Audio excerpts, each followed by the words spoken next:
Let's do an exercise. For this picture, learn everything that you can in the next 60 seconds. Your time starts now.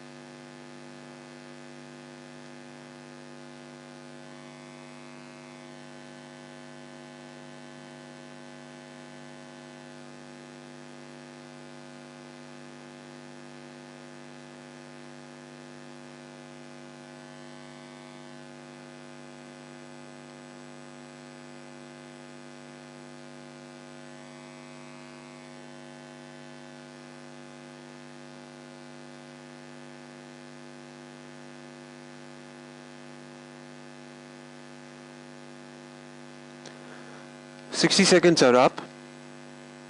Now start with the second leg of this exercise. Identify the name of the people in this picture.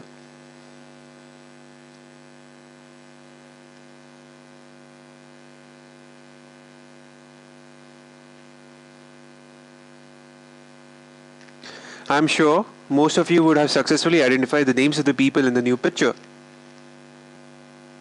This is because when the first picture was shown, you classified the objects as human objects. It's not a picture of a bird. You obviously don't realize it since it's a very fast process for the human brain, but that's the way it works. Next, your brain tried to implicitly learn various attributes or properties about the human objects, Gementina, properties like gender, clothes, skin color, hair, and so on. So, when you were shown the second picture without the name markers, even though the position of the human objects on screen had changed, by comparing the properties learned earlier, like gender, clothes, and so on, with the properties of human objects on screen, you could identify the names accurately. QTP also uses a human-like technology for object identification. During record time, QTP tries to learn properties for a GUI object on which operations is performed.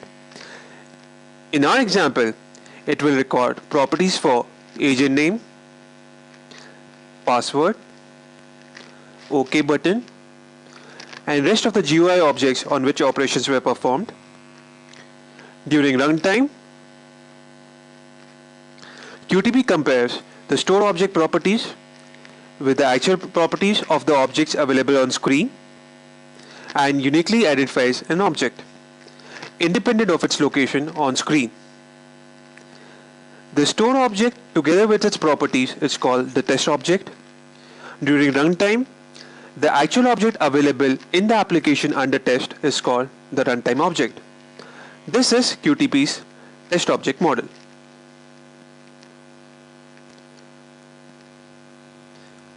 Coming back to our picture, information about it was stored in your brain. Likewise, information about the test objects is stored in object repository.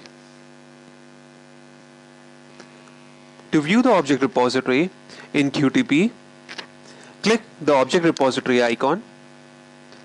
The object repository dialog box opens. It gives you a list of all the objects learned for the test and the corresponding properties learned for those objects. In the exercise we did earlier, what if I told you in advance that the picture would be of a car? In interim, you can prepare a list of important properties to be noted for a car object.